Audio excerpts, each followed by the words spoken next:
Freedom, freedom, freedom over fame. Freedom over cycle stays the same. Welcome in, you guys, to another episode of How to Ride a Roller Coaster. Today, my guest is Mr. Maxie Taylor. He's the founder of Goodieboxx, which is an efficient way for brands and retailers to offer products in non-traditional retail locations. What's going on, my friend? How are you? Man, I'm doing good, David, and yourself? Can't complain. Like we said, can't complain because it wouldn't matter. Nobody wants to hear it, but no, man, things are fantastic. Man, great. How was your holiday? Holidays were great, man. I was real intentional on taking some downtime, being able to unwind and enjoy friends, family. So yeah, no complaints. I feel energized and motivated to just, kick 2023 in the butt. Heck yeah, that's the way. Did you guys did you stay at home? Did you kind of stay low key, or did you guys have to travel with family? I stayed low key, just within the state. Yeah, effortless, relaxing R&R. Oh man, yeah, that we kind of did the same, and it's actually kind of nice just to have that downtime, be able to relax and hit 23, where get it going. But before we get to it, man, tell us a little bit more about Goodieboxx. Tell us, just kind of the high level, and then we'll delve into how you got to where you are. Man, sure thing. So, we're a Dallas-based company building smart, efficient vending solutions. We place those in apartments, high traffic locations. We're just shy of 35 locations. I believe we have 34 just within DFW. We're poised to, get to 150 locations by Q3 2023. So we've just been in a hybrid of some visibility and stealth mode, retooling, fine-tuning our business model before taking it out of Texas and having some more public installations. We place our stores predominantly in closed access multifamily apartments. Learning the data and the consumer, we're now feeling confident we're able to, expand out, be a more public front, and take this thing nationwide. So we've been silently hiring, adding to the C-suite, and doing a little capital raising to help us with our 2023 objectives. Oh man, nothing like starting 23 with a little bit of capital raise. That'll definitely make sure that everything is flowing how you need it to. Definitely. So where did Goodieboxx come from? When was that kind of like light bulb moment for you? So I was living in a multifamily apartment. I relocated to Dallas from Southern California, and at the time, this was pre-Amazon's e-commerce boom. This was prior to DoorDash, Instacart, and all of those things even existing. So I saw, and that I was going in excess of a mile to either CVS, Walmart at the time, Target, and it felt, just really laborious on, hey, I'm trying to get essentials and the must-haves, and then, the urban new layout and format of how they're building apartments. Everything is vertical. It's a parking garage. You have to go really far down to get things in and out of the garage. It just felt really laborious. So I just so happened to be making, my normal runs in within, my community, checking the mail, leaving the fitness center. And I just so happened to walk by an existing vending machine that had, snacks and chips next to the fitness center. But it appeared to be outdated. It had, cobwebs and just, snack and chip items that I personally wouldn't buy and couldn't think, hey, nobody's really buying this stuff anymore. So I think that was my aha moment. I saw, okay, here's a vending space, here's an apartment community. Then it, instantly had a light bulb in my head. I thought, how could I repurpose this space and also maybe some of the technology to suit the demographics needs, so we wouldn't have to leave the property to get these essentials. And that's, led me to some research and building the first flagship location. Was installed in Victory Park 2014. So that was the first one, and led to subsequent developments and installations. And here we are, 34 locations later. Man, and so you can really put anything that the the company, whoever it is that's purchasing any of these boxes from you, they can put whatever they want in these, or do you focus strictly in, packaging, chips and Coke and things of that nature, or what does it typically look like? So, our product mix typically consists of the things that you hate to run out of. So, our top selling Okay. items are feminine hygiene products, toiletries, small electronics, really the must haves, and everything that's considered non perishable. So, we have some shelf stable items that we put in seasonally, but for the most part, everything is, toiletries, feminine hygiene products, small electronics, the things that you just really hate to run out of. It's a hybrid of a convenience store and a drugstore is our product mix. Gotcha. Is your background, are you naturally entrepreneurial? I mean, because a lot of people, they would pass by that, the outdated vending machine with cobwebs, with things that they may not purchase, off brand Sunkist or whatever may be in there. And they would just bypass it and say, well, I don't need anything in there. There's nothing for me. But you saw it as an opportunity. I mean, have you always kind of had that, or was it just right there in that moment? I've always had that, but to be honest, just my background, it just wasn't cultivated. Just within the terms, entrepreneur, things like that. I really didn't grow up around understanding that terminology. But looking back, I did have a lot of proximity.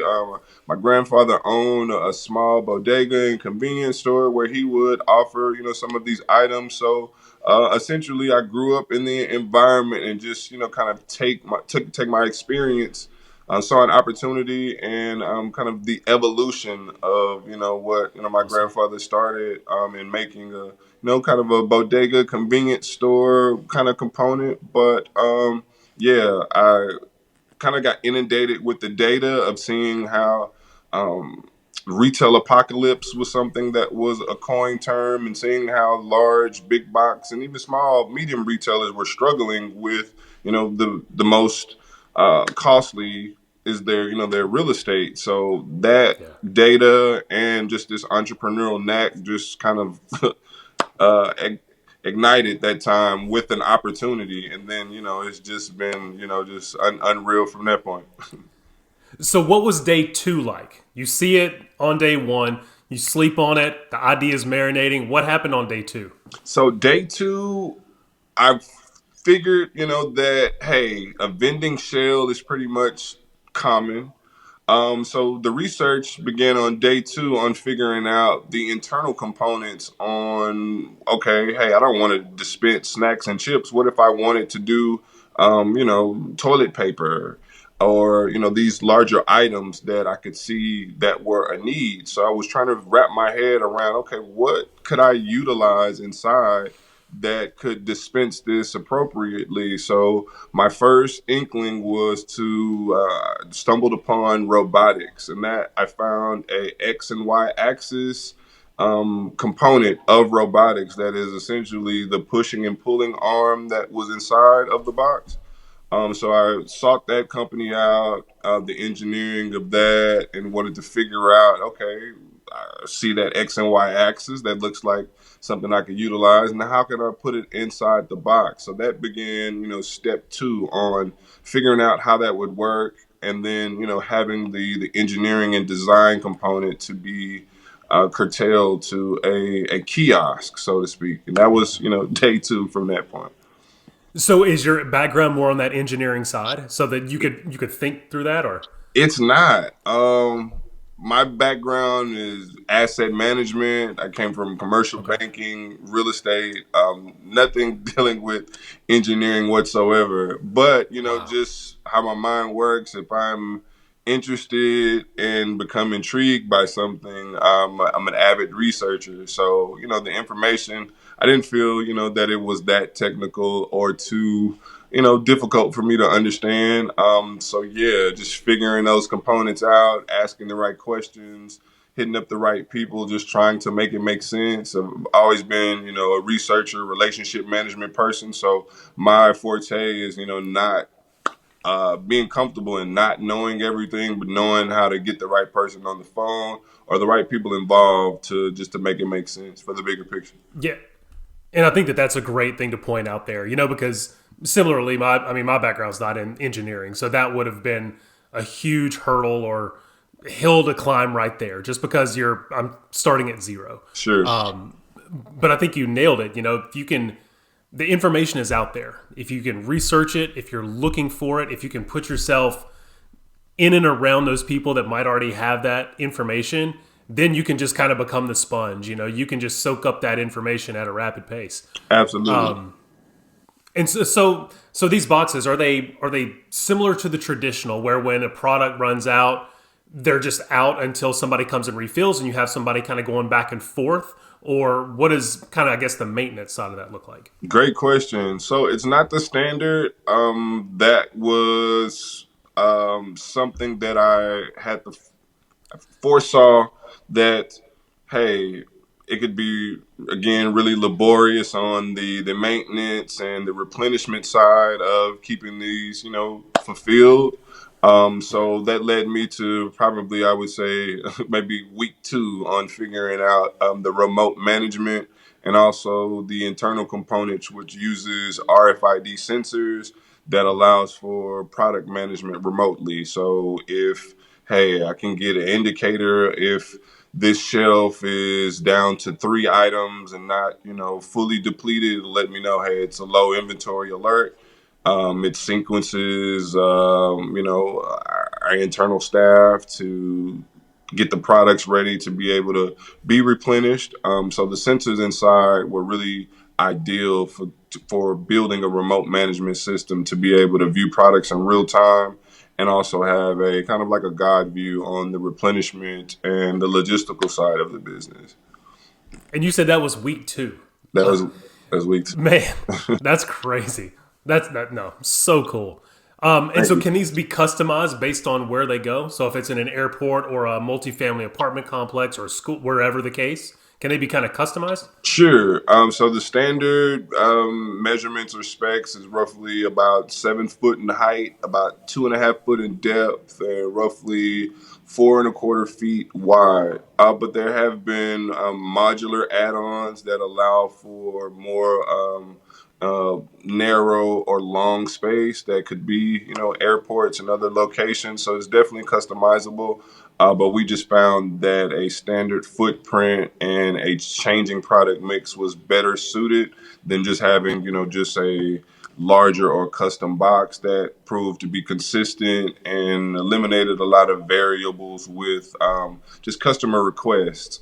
So customers, of course, it is the customer's world, but at the same time, just leaning so customer centric would allow you just, you're just putting random items that people aren't buying in there and having the capacity. So we really just wanted to keep it simplistic and have something reliable. And that also included just keeping a standard installation spec that we would put out for all locations.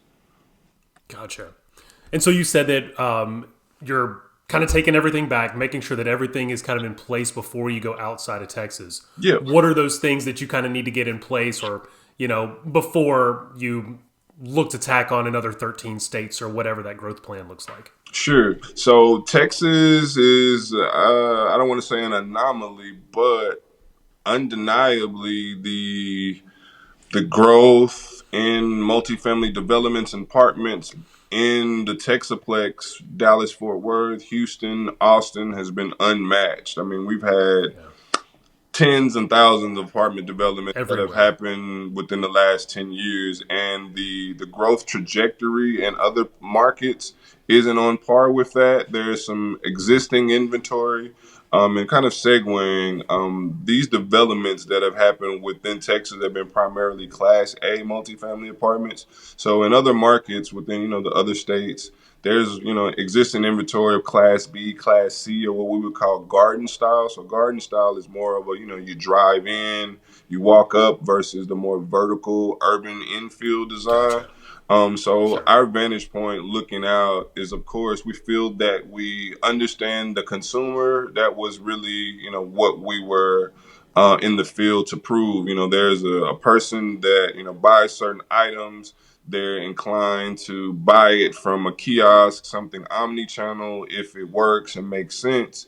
But to answer your question, one of the things that we have to keep in scope is that the landscape for what we've done here doesn't look the same in other places. So just figuring out what the high traffic and that density and synergy looks like in other states is something that just requires a little more research, and then also just something for us just to be a little more flexible. And that would include not being in closed controlled apartment communities. So that could be some custom enclosures that we place in the middle of a park or a subway or office tower. So we just really had to expand our location footprint, and just see what was available and not just solely focus on just apartments. It made sense for apartments, but the same consumer will purchase from other high traffic locations as well.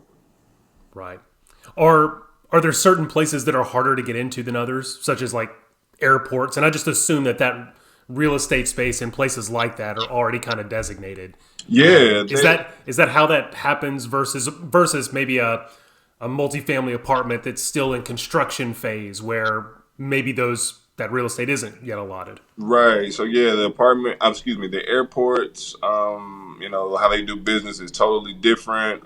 There are concessions and bid opportunities and RFPs that you have to be privy or, hip to the announcements, and, also have a level of history to, work with airports and their concessions. So we already identified that being a potential, growth strategy for us. But, we were really locked and loaded prior to, the pandemic on approaching and getting into some of the airports, one of which DFW, Atlanta Hartsfield. But, had we had pulled that trigger, we may have been really in a Yeah. hole. So, we were thankful that we were able just to sit back and not pull that trigger premature. But to answer your question, yeah, it's a whole different ball game. Some more of politics, more of bidding. But yeah, it's possible, but definitely different from just the apartments and construction that are growing up like weeds at the moment. Man, everywhere. I mean, literally, we went to dinner just before this, and I mean, like, just driving there, you pass so many that are just under construction or opening in February. I mean, they're everywhere. Yeah, literally. So, what drives the different types of products? And I know you talked about non-perishable, a lot of your daily essentials.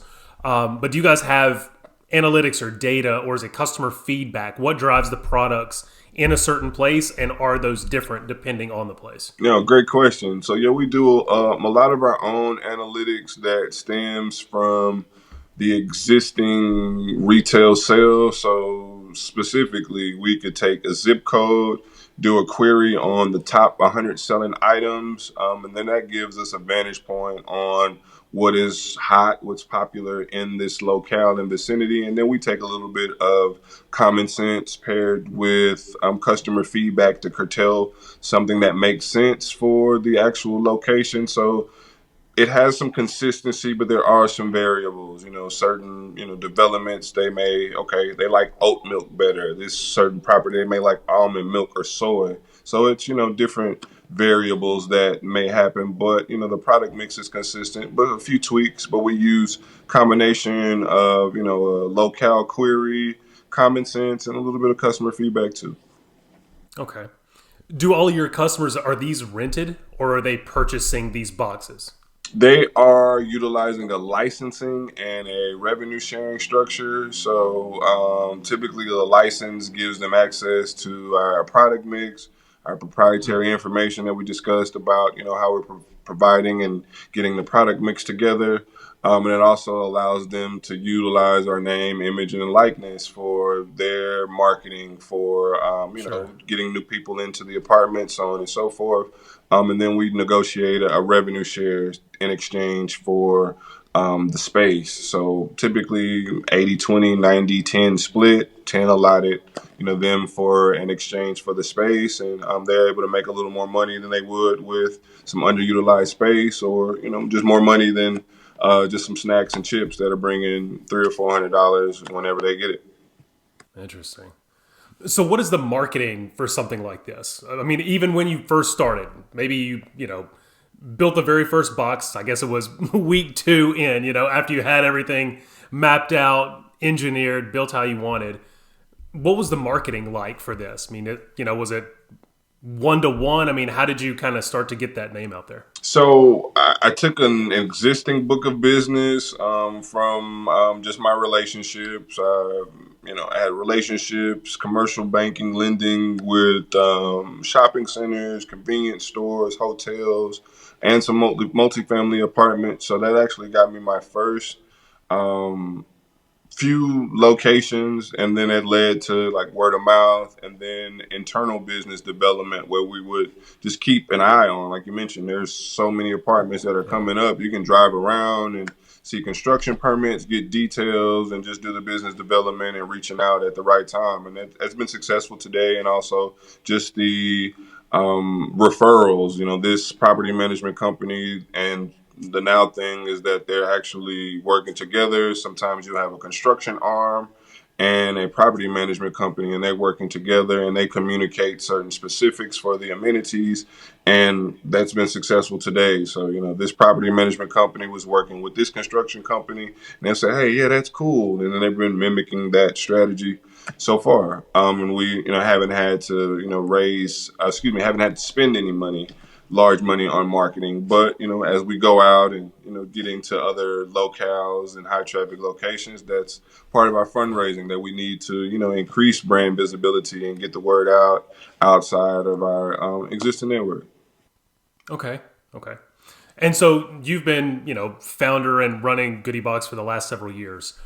What are some of the biggest takeaways from the entrepreneur side that you've maybe thought you knew, but I mean, thinking about running a business and then running a business are kind of night and day. One is like, you're going to get rapid fire customer feedback or market feedback in real time.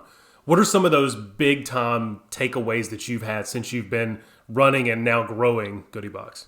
Well, I think the important thing for me is understanding and seeing the value early on in assembling that team.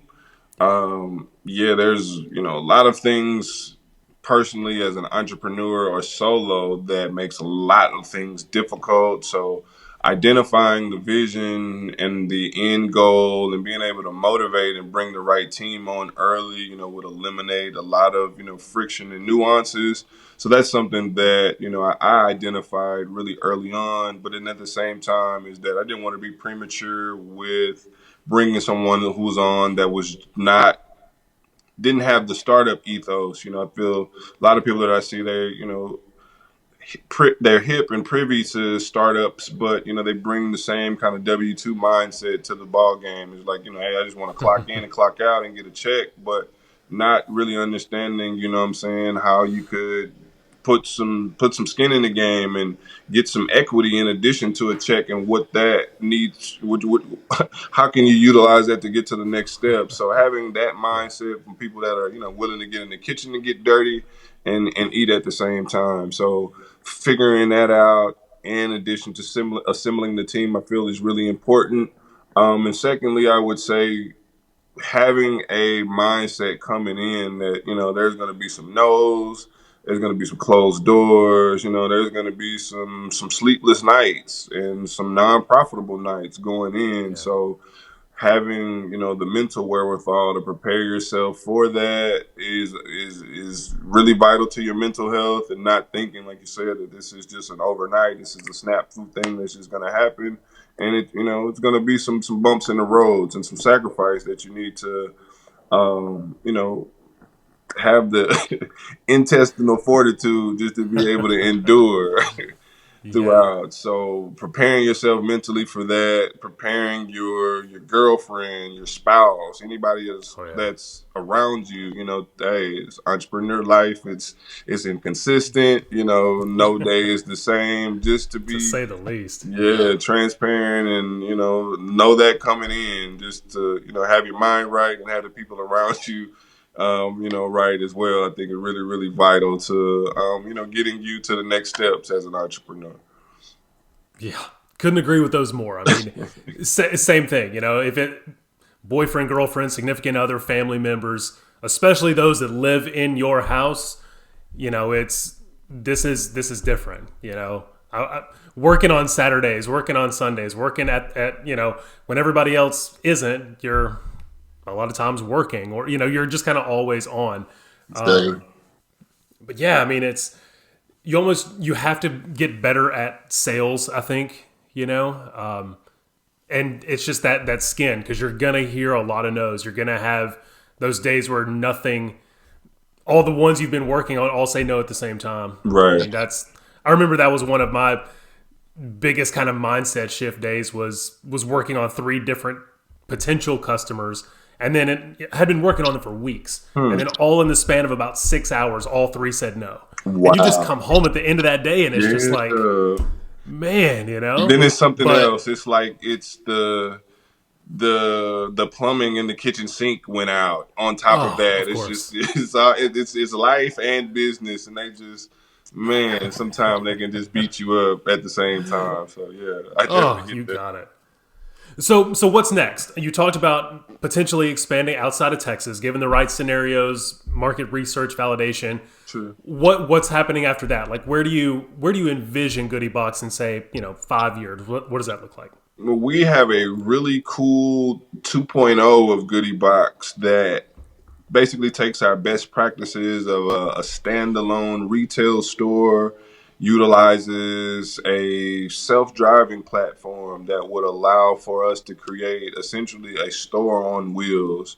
So we see, Wow. the delivery on demand, all of that good stuff is now here. It's not going anywhere to stay. But the analytics, how my mind works, and just seeing the end goal, it's not sustainable. It's a non-profitable business model.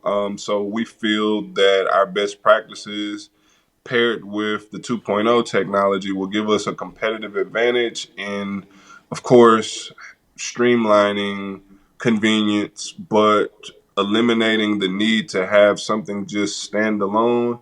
And it's some pushback with my internal constituents. Hey, if it's already working, why would you change it up or do something different? But like I mentioned, Sure. there's a forecast of available apartments, airports. They're going to run out eventually.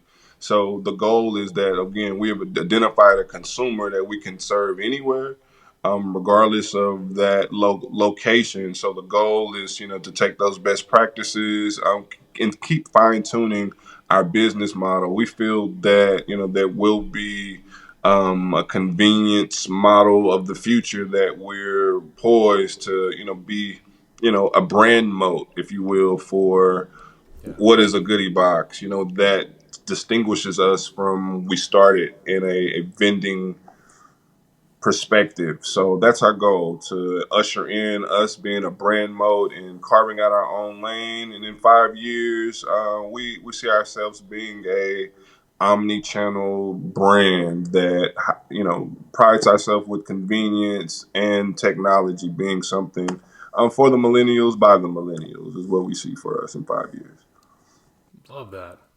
So the floor is yours. Tell people how they can find you. I'll definitely make sure to link everything in the description. But where can they find you on social? If somebody's interested in doing business, what does that look like? It's all you. Sure thing. So you can find all of the information, reach out to me, myself, and the team. We can be found at goodieboxx.com. We're really active on social. I can be found at CEO Max. We can also find us on LinkedIn and any of the social platforms at Goodieboxx. So yeah, we're really excited. 2023, we'll have lots of updates. Stay on the lookout for us. And if you have any questions, would like to do business with us, feel free to reach out. And yeah, stay tuned. Heck yeah. Well, Maxie, it was a pleasure. Much success. Can't wait to keep up with everything you and Goodieboxx are doing. Thank you, David, man. I appreciate it, man. It's been a minute, but glad to catch up with you. Thanks for watching. Be sure to like the video and comment. I love to interact. And as always, be sure to subscribe to the channel.